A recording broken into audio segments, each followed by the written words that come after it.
Yo, what is up, my people? Today I'm bringing you a video on the patch notes. Tomorrow, exciting day. A lot of quality of life changes, a lot of different things coming to the game. In case you haven't already heard about it or noticed, I've been waiting to make this type of vid because I don't want to like be guessing what's gonna come. I want to more or less know what's gonna come for you guys, right? So right here we have the maintenance that comes out tonight.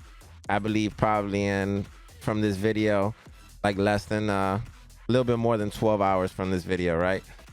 So it's gonna be a 10 gigabyte. I'm gonna try to go over everything real smooth and real clear for you. If you're doing a fresh install, you're gonna have about 70 to 80 gigabytes depending on the platform. Right here we're gonna have a new feature, which is gonna be a exotic reconfiguration, which is amazing, and I'll go ahead and I'll go over this real quick for you. So you're gonna be able to roll any exotic you have, even the exotics that were introduced in Warlords of New York. They're gonna have a minimum roll, and they're gonna be able to go all the way up to God roll. So if you're lucky enough, you'll be able to get every single stat maxed by recrafting this, right? Over and over, you'll be able to buy the blueprint from the lady in the base of operations. Her name is Inyala, something like that. I can't pronounce it correctly, excuse me.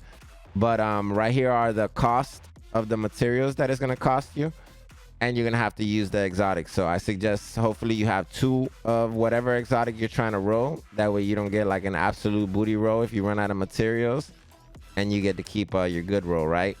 That's how I'm probably going to roll a lot of this stuff. I will be rolling my Lady Death and my Bullet King, even though I don't have an extra one, just because I know like the rolls I have right now I could get much better. The world tier is not gonna matter. And yeah, as you can see, it's gonna be 36 steel, 26 titanium, 60 receiver components, 1 exotic component, and then the weapon itself. Now this is still subject to change, a little bit of credits too, but it's still subject to change, right? We'll see when they drop it, because this is still a work in progress build. This might be exactly what it is, but we'll wait until tomorrow and we'll see. And yeah, man, so let's move on to the next thing. That's basically how the exotic rolling works. You should understand that, right? If you have any more questions, leave them in the comments below. And yeah, it's gonna be a new reroll attribute, new reconfiguration system, which is gonna be super dope. In the crafting bench, I'm so happy that they're going more towards helping the crafting bench, you know, and actually utilizing the crafting bench, which is an important part of this game, I think. Exotics, talents, and named items. Some of these got reworked, as you can see. I'm just gonna go over them, overview them. Sawyer knee pads are gonna be pretty dope. They cannot be staggered by explosion. Increase total weapon damage by 3% each second you are not moving. Stacks up to 10 times, so 30% when you're not moving. So if you're in cover, these will probably be super dope to use. So we'll probably use it with our sniper build. We'll probably go with we'll probably use it on an Aces build one time just to see how good it works. This exotic only provides defensive attributes and no brand bonus, so now has potential for high damage and makes it appealing to both red and blue builds. So sounds good to me. Developer comment: the old version didn't provide enough engaging gameplay.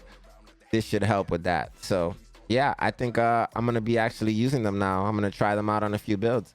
Imperial Dynasty got buffed, something that was already super strong, which is good. I like buffs overall. 35 seconds instead of 40, so not too much, not too big. This buff is to better compensate for the lack of brand bonus. Sweet, make it a reason to use. Dodge City Gunslinger, I suggest this for like pistol builds. I reduced the charge time to 30 seconds, so 20 seconds off. Nice buff. This better to compensate for the lack of brand bonus. Once again, reworked Diamondback, which I have a god roll, amazing rifle. Now grants all shots guaranteed crit for 5 seconds after hitting a mark. So this gun will link you to an enemy. If you shoot that enemy, then for 5 seconds, every single shot that you can put out will be a crit. So real dope. It was underperforming, and it should make it a bonus and a bit more exciting. Sweet.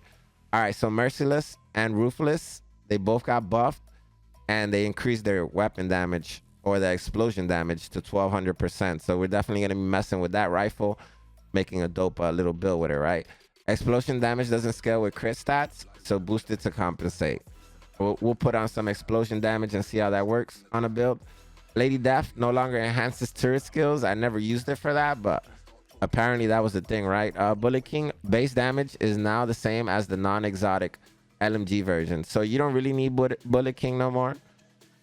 I suggest Bullet King, so you gotta farm cleaners in New York City. The tombs are Wall Street, and this weapon is beautiful because it reimburses your ammo after 100 shots landed, and really good for heroic, especially when you don't have ammo on those heroic modifiers trying to get that XP. Bullet King is bae. Exotic attribute roll quality. So all exotics now roll at the highest possible minimum roll, regardless of the difficulty they are attained in. So even if you get an exotic in hard, from what I'm understanding, that exotic could be god rolled. So that's kind of cool, man. So exotic items can still roll higher than the minimum, but minimum rolls are now higher. So beautiful. Hopefully the whole gun will be over 50% though, at least. Because getting an exotic that's like less than 50% across the board is kind of booty. All right, so now we're moving on to talents. This talent got reworked. Tag team. The last enemy you have damaged with the skill is marked. Dealing weapon damage to the enemy consumes the mark to reduce active cooldowns by 6% or by 6 seconds. Cooldown is 4 seconds. Does not consume the mark if no skill is on cooldown. Super dope. Reassigned buff. So killing an enemy adds 1 round of special ammo into your sidearm. Reduce cooldown to 15 seconds from 20. So that sounds pretty cool. Tamper-proof reworked. Enemies that walk within 3 meters of your hive, turret, or remote pulse are shocked. So anybody that's like 9 feet from your skill, either one of these 3 skills gets shocked. So arm time is 2 seconds.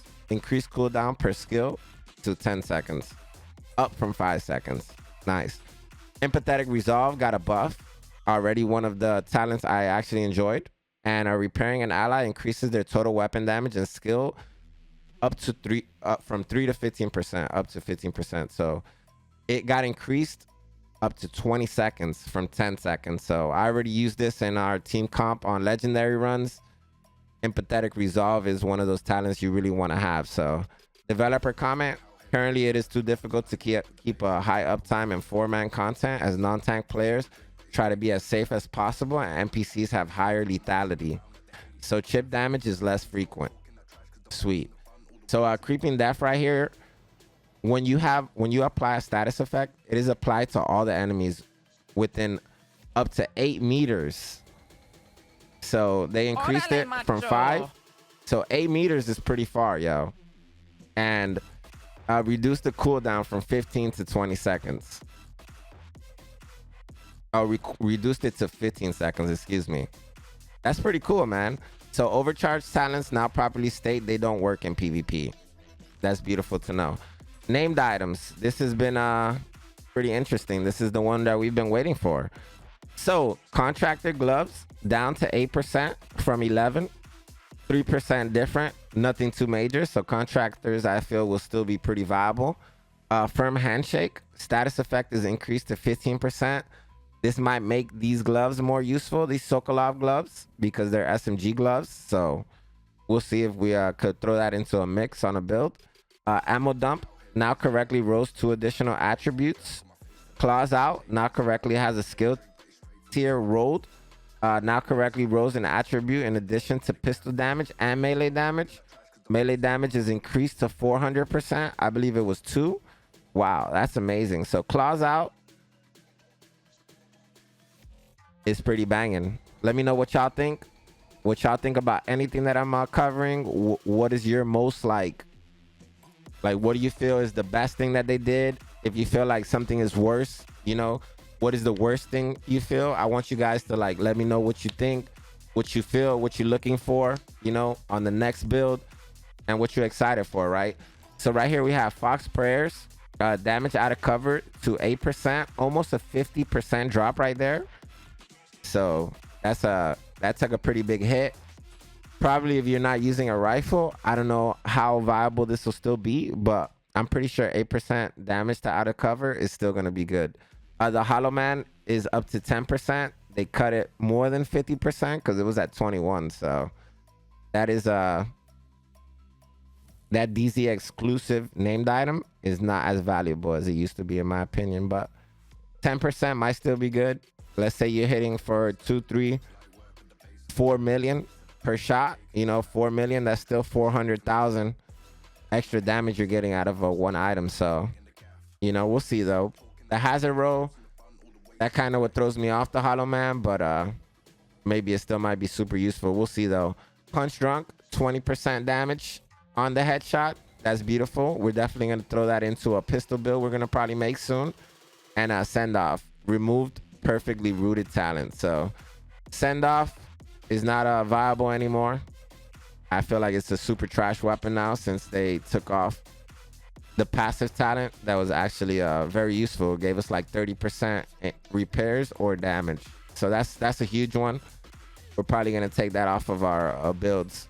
What kind of sucks is that I make the YouTubes, you know, and they change the things. So I have to either make a new YouTube video or I have to like go back and write in the description like, yo, these things have been changed, you know, that they changing the way that clock works. And, you know, they made a lot of changes since I've been posting some of these vids. So totally understood. But I like a lot of the changes and I'm all about them trying to get the game like into the position that we all want it to be in. So weapons, assault rifles, they increased the maximum roll of damage to health to 21%. So that's a beautiful thing. I don't know how much, if you play Stadia, you could read this, but most people don't play on that, I feel. But yeah, I mean, I'm happy that they're increasing something on assault rifle. So, you know, we'll see how the assault rifle fares now, but it would be nice to see more done for the assault rifle because I feel like the assault rifle is my favorite weapon in every single game that I play. Even in BR games that I play, I go for assault rifle. So having the assault rifles not be as powerful or as viable as other weapons kind of sucks. So hopefully this change is very good. All right, so gear sets now. True Patriot. The white buff armor repair lowered to 2 over 3% on every second. So they kind of nerfed True Patriot a little bit, but I could understand with Efficient being out there and, you know, the way that the meta's going right now. I totally understand this right here, this nerf. All right, so main missions. They lowered the difficulty to be more on par with other missions for DARPA. All right, guys. So all my dudes out there that had an issue with doing 18-minute DARPA run, man, I know you guys are happy right now, right? Liberty Island, they lowered the difficulty to be more on par with other missions also. I never really had an issue with Liberty. I probably just didn't do it enough to like see the issue, right? Wall Street reduced health and damage of the APC. I used to destroy this APC easily, but I could see groups having issues with it, right? Stranded tanker, NPC composition has been adjusted. Nice. That's always good to see. We're probably going to be running into a lot of different ads when we're trying to kill Conley, right? All right, so AI and NPCs. Let's go ahead. This is going to be a nice little one. Signature weapons against named NPCs slightly increase damage. So your signature weapons will deal more damage to named enemies, which is awesome. Elite NPCs damage against player skills. Reduce damage elite NPCs deal to player skills, so they won't be destroying your skills as quickly.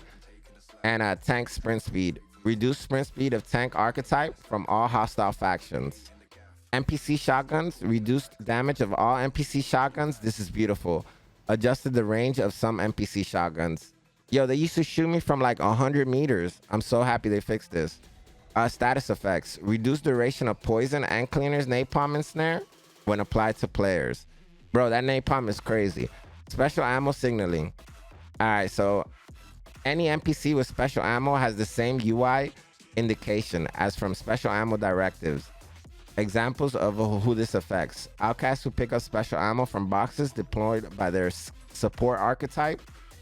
Bounties who spawn with special ammo. Rogue agents. Significantly reduce the armor of dynamically spawning rogue agents. Yo, them rogue agents used to be super like insane. To prevent this from being too large of a nerf for 3 to 4 player co-op, rogue agents can spawn with an armor kit, which can repair up to 70% of their armor. Slightly reduce the damage output of dynamically spawning rogue agents. Dude, those dudes used to destroy, man. I got destroyed by them a few times, so I killed them also though. But you know, I'm happy they're adjusting it though. NPC buff allies ability change. Macho. Previously, certain bosses and bounties would magically overheal themselves and their fire teams. This buff allies ability lacked clear messaging, so it has been replaced with a leader overall overheal ability, so the leader can overheal the whole team. This is the same ability that the Riker's leader archetype has. Once the boss leader is killed, other friendlies lose their overheal. Oh, that's awesome. The UI indicator of pulsating circles inward, outward in their nameplate signals when this ability is active. Wow, that's pretty cool, yo. So we're going on to loot. All right, loot and rewards. Increased power of dropped exotics to always be the highest tier, given the highest minimum rolls. Adding Operation Dark Hours raid gear sets, chest, and backpack items to the general loot pool, making them available outside of the raid. That's beautiful. So you don't have to do the raid anymore to get these chest and backpack gear set pieces. So congrats, guys. A lower number of exotics awarded from exotic deconstruction to match the cost of reconfiguration. So you're only going to get one exotic when TU9 comes out. That way it can match the cost because it only costs one exotic to roll. So lowered conflict XP. So make sure you deconstruct all your exotics now until you have a 20 cap, okay? So in your inventory, you can have up to 20 exotic components, all right? Once you get to 20 exotic components, keep all your other exotics, okay? Do not delete any more exotics after 20 because you're just going to be throwing away those exotic components, okay? So lowered conflict XP amount from PvP weekly projects to match the required XP for one conflict match. Combined. All right, so now we're going to go to blueprints, okay? So blueprints. Combine all skill mob blueprints of different qualities into a single blueprint per skill. Scaling quality with that of the crafting bench. They added skill mob blueprints for skills introduced in the Warlords of New York. They added blueprints for the general blueprints pool to the first time weekly completion rewards of invaded missions.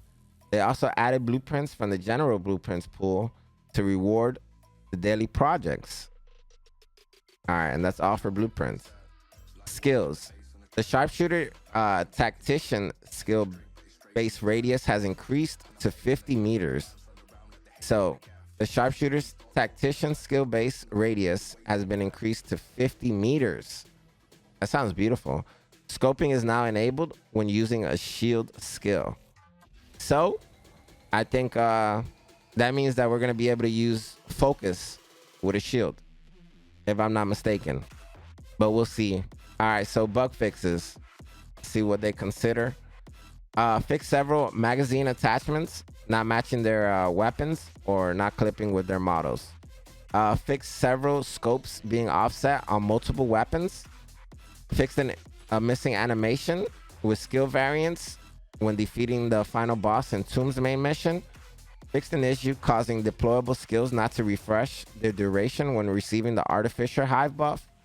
Fixed an issue where some items created before Warlords of New York have the wrong attribute values.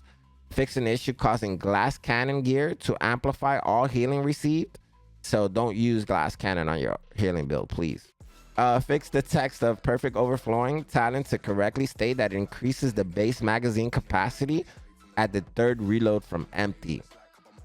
So fix the text for the Acosta bag to say that the buff triggers when the grenade is thrown instead of when the grenade hits something. Fix an issue causing cars not to correctly flip when they're having the poker face backpack talent of aces and eights gear equipped. Fixed an issue causing Nemesis exotic not to trigger the focus talent while scoped. This was one of the main reasons that I didn't use focus when I first got it. Like at the beginning of the game, we did our first raid and I got a pristine example which comes with perfect focus. And since it didn't work with the Nemesis, I felt like the talent wasn't as great as it is, but it is a good talent if you're using the scopes, the headshot scopes, right? For that 60% weapon damage. Fixed an issue causing muzzle flash to be missing for the Lady Death submachine gun. Ooh, I hope the muzzle flash isn't too crazy, dude. Fixed an issue causing agents to get stuck on slopes and stairs when having a shield equipped and moving diagonally. That's happened to me a few times. Fixed an issue causing the demolitioner Firefly to sometimes target and destroy friendly decoys. RIP. Fixed the issue causing the sniper turret to have odd behavior when shooting enemy NPCs with shields. Fixed several issues causing attachments being misplaced on the Carnage and Negev weapons. Fixed the booster hive to now correctly state that it delivers a stimulant to nearby allies that increases their weapon damage and healing. Bro, weapon damage getting increased by booster hive. Yo, please make sure we have one of these booster hives on the teams moving on to the future, please. Fixed an issue causing players to be unable to purchase the holster intel.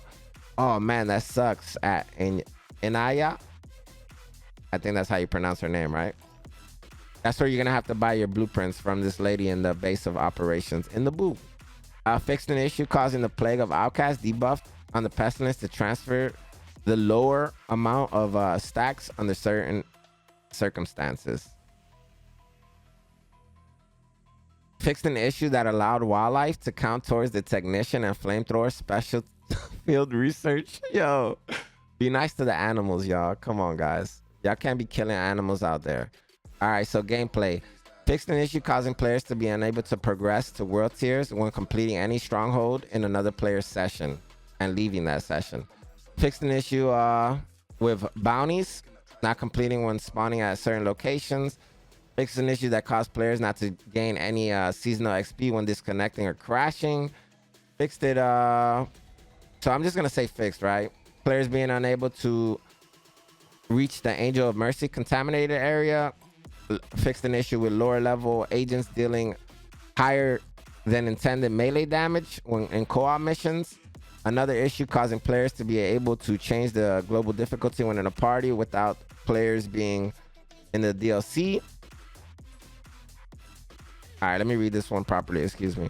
Fixed an issue causing players to be able to change global difficulty when in a party with players without Warlords of New York. All right, fixed an issue that allowed players leader to invite cross players to the group, and this would cause people that didn't have crossplay to get kicked from the group. So I guess that's something to do with Stadia, right? Fixed an issue that could cause odd grouping behavior when a non-Warlords of New York player interacted with the helicopter pilot. Fixed an issue causing specialization skill mods not to scale properly at level 40. I've seen that a lot, bro. I'm glad they're fixing that. It's like all the specialization skill mods have 2% and then like all my other mods have like 10%, you know? Fixed an issue causing a global event NPC challenges to only count for the player landing the final killing blow. Oof. Fixed an issue causing players to be unable to gain the armor breaker distinction commendation under certain circumstances. All right, we're not too far off. This is a lot to read, so I hope you guys appreciate it. I'm sorry if I'm getting tongue-tied or if my accent is coming out very heavy. Fixed misleading GPS points towards SHD tech positions in the center, in the Civic Center. Fixed an issue causing control point alert levels to remain after a player captured a control point. Fixed an issue causing a gear score to be displayed when creating a group. Fixed an issue causing a directives tutorial to not trigger after finishing the Liberty main mission. Fixed an issue causing the opt-in participate message to show in the rewards and challenges menu when performing a server transfer. Fixed an issue causing the league activity started celebration and league activity time trial objective. Fixed an issue causing the buff icon for using an armor kit with the system corruption before it disappeared visually. Fixed an issue causing Keener's watch tutorial to trigger on subsequent characters. Fixed an issue causing UI to enlarge when pressing I while browsing the inventory section through an item. Fixed the issue causing non-functional apparel menu to remain on screen when exiting apparel emotes or weapon skins while holding option button on any controller. Fixed an issue causing non-functional inventory UI to remain on screen while accessing, then exiting to the store menu. What? Fixed completing a rogue agent encounter, missing visual effects. Fixed an issue causing the expedition matchmaking UI element to be available for Warlords of New York players that have not reached level 40. Fixed visuals for some modding icons in the modding screen. Fixed the incorrect message you left group to repeat when trying to invite players on another platform. Fixed the text of shield skills to correctly reflect that they also scale with blue defensive core attributes. Fixed an issue causing the please wait message to remain on screen when the player quickly sells and buys back items from the vendor. Fixed an issue causing Warlords of New York skills to have placeholder render and missing stats on the skills overview page. So a lot of UI fixes. Localization. Fixed missing Italian, Spanish, and Arabic voice translations for cinematics. Fixed an issue causing error text. Can't invite players that have not started the expansion going out of the border for certain languages. Audio. Fixed an issue causing the voice over to overlap if the player goes through the Keener Watch tutorial too quickly. All right, a bunch of missions that were fixed. So they fixed issues causing the outcast support NPC to remain stuck in the spawn area in the Federal Emergency Bunker main mission on challenging difficulty. Fixed an issue causing too many outcasts to spawn at the same time during the stranded tanker mission. Fixed an issue causing mission objective to not upload if the agent did not directly interact or did not already interact. Hold on, let me read this again, boys. Fixed an issue causing the mission objective to not update if the agent did not interact with the already open elevator doors when entering the Pentagon mission a second time. Fixed an issue making it impossible to destroy the fuse box before raising the shutter in the New York Reserve side mission. Fixed an issue causing the interaction with the door look weird after respawning during the stranded mission tanker. Fixed missing interaction with highlight props. Fixed the missing interaction highlight on a prop. So this is just like, you know, they fixed rogue agents to spawn in 4-player tank missions, causing error messages. They fixed a bunch of stuff, yo. Fixed Razorback generator hacking to not start when the player is inside of the radius, which is good. Fixing the issue meet with fate to not update Delta missions when you get Delta'd. Fixing the issue causing the player character to not correctly be placed back in the mission area when disconnecting or quitting. Fixed an issue causing players to not receive any damage from airburst seekers while sitting behind a specific cover place during the Liberty mission. Fixed an issue causing players on PC and Stadia to get stuck after climbing a metal prop during the pathway mission. Fixed an issue causing players to be unable to fast travel to a group when that group member is in a classified assignment entrance. Fixed several issues with prop missions. Fixed collision issues in missions. Fixed a number of cover issues. Fixed occlusion issues. All right, so the raid. Fixed an issue causing fixed an issue causing Razorback not to drop any subsequent keys after defeating him once. So get ready for that, baby. Open world. They fixed an issue causing players to become stuck in a container after freeing a hostage. Another issue that was fixed was causing Black Tusk to take over too many activities in New York. Fixed some weird stats. Fixed another issue causing players to loot a weapon container through a wall. Fixed some doors not opening. Fixed invisible loot crates. You will ask yourself if there was any invisible crates or not. Fixed issue causing players to be unable to respawn a hunter encounter when they die to it. Fixed an issue causing players to be unable to open a door with the appropriate key for a hunter encounter.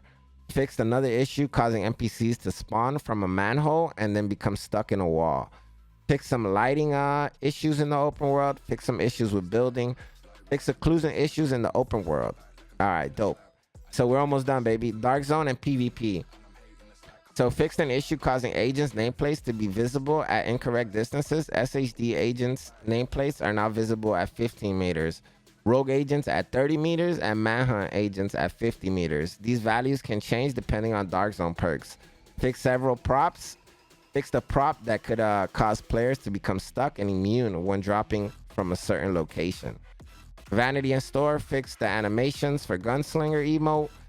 AI Npcs fixed an issue that caused players to become immobilized by the riot foam.